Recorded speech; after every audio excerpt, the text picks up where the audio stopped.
Hello everyone, welcome back to my channel. তো আজকে আপনাদের সাথে শীতের জন্য কোনটি আপনার জন্য সুটেবল হবে সেটা নিয়ে কথা বলবো। তো শীত তো চলেই আসলো। এবার আমার মনে হলো যে বাংলাদেশে শীত একটু লেট করে এসেছে, তবে যাই হোক আমাদের কিন্তু সামারে বডি কেয়ার না করলেও চলে, তবে উইন্টারে একটা বডি কেয়ার মাস্ট। উইন্টারে আমাদের বডিকে ভালোভাবে ময়েশ্চার ধরে রাখতে একটা অলিভ অয়েল না হলে একটা বডি লোশন মাস্ট হ্যাভ প্রয়োজন। তো আজকে ফার্স্ট আমি এই দুইটার মধ্যে কোনটা আপনার স্যুট করবে এটাই আপনি রিভিউ দিব আপনাদেরকে। তো লেটস গেট স্টার্টেড। তো ফার্স্টেই কথা বলবো অলিভ অয়েল নিয়ে। এটা হচ্ছে লুসি অলিভিয়া অলিভ অয়েল। আমি এবার এটা কিনেছি। আপনি যে কোনো ব্র্যান্ডের অলিভ অয়েল নিতে পারেন, বাট এখন আমি বলবো যে অলিভ অয়েল কারা নেবেন। আমি দেখেছি যে অনেকে আছে যে গোসলের পর একটু শীত লাগে, তো লোশনটা অনেক ঠান্ডা থাকার কারণে লোশন কিন্তু বডিতে অ্যাপ্লাই করতে পারে না। তারা কিন্তু এই বডি অয়েলগুলো olive oil body oil same, তো এই অলিভ অয়েলগুলো কিন্তু সিলেক্ট করে নিতে পারেন। যাদের স্কিনে ঠান্ডা কিছু লাগানোর এই সমস্যাটা থাকে তারা কিন্তু অলিভ অয়েল নিয়ে নিতে পারেন, কারণ অলিভ অয়েল কিন্তু ঠান্ডা হয় না। আর একটা জিনিস আপনারা কিন্তু অনেক হেভি ময়েশ্চারের জন্য এই অলিভ অয়েলগুলো সিলেক্ট করতে পারেন।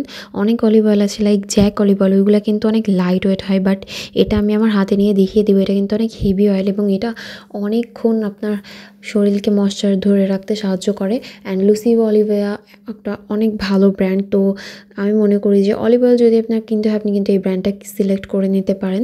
And this is a very good olive oil.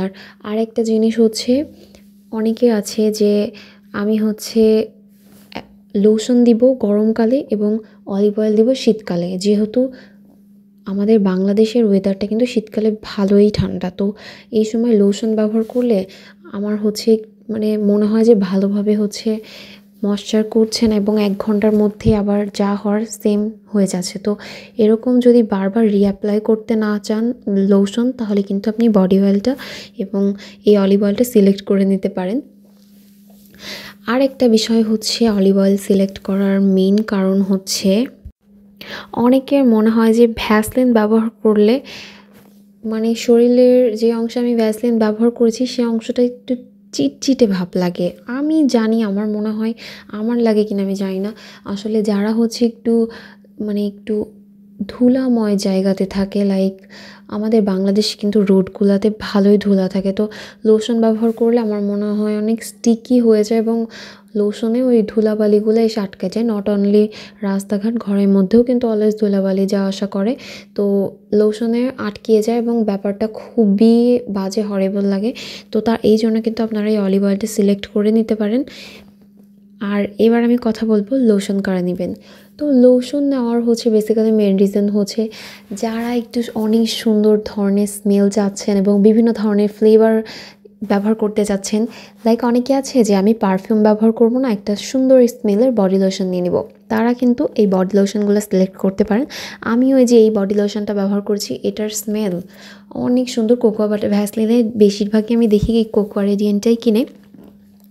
এই কোকোয়া রেডিয়েন্টের স্মেলটা অনেক বেশি সুন্দর এবং আরও বেশি অনেক ধরনের স্মেলের বডি লোশন আছে, শিয়া বাটার, অ্যালোভেরা। এছাড়া এখন দেখছি অনেকে এসপিএফ যুক্ত লোশন ব্যবহার করছে। যদি আপনি এসপিএফ যুক্ত কিছু চান তাহলে কিন্তু আপনি বডি লোশনটা সিলেক্ট করে নিতে পারেন। আমি এখনও এসপিএফ যুক্ত বডি লোশন ব্যবহার করিনি, বাট ফিউচার ইচ্ছা আছে যে আমি এসপিএফ বডি লোশন ইউজ করে আপনাদের সাথে রিভিউ শেয়ার করব। এই বডি লোশনটা কিন্তু আবার ততটা স্টিকি না, বাট অনেকগুলো আছে। আমি একটা বডি লোশন এখন ব্যবহার করছি, ওটা কিছুদিন পর রিভিউ দিব। তো ওইটা কিন্তু বেশ স্টিকি, বাট ওইটা সামারের জন্য ভালো হবে, তো ওইটার রিভিউ আমি সামারে দিব। তো এই ছিল আজকের ভিডিও। আমি আজকের ভিডিওর মধ্যে বললাম, এক কথায় সামারিতে বলে দিই, যাদের চিটচিটে ভাব ভালো লাগে না তারা অলিভ অয়েল নিয়ে নেবেন, এবং যাদের চিটচিটে ভাব নিয়ে সমস্যা নেই বাট একটা সুন্দর স্মেলি অ্যান্ড ফ্লেভারযুক্ত কিছু বডিতে লাগাতে যাচ্ছেন তারা কিন্তু বডি লোশন নিয়ে নেবেন। তো ভিডিওটি ভালো লেগে থাকলে please do subscribe my channel and press the bell icon to get notified first, যাতে আমি ভিডিও ছাড়লে আমার ভিডিও সবার আগে আপনার কাছে পৌঁছায়।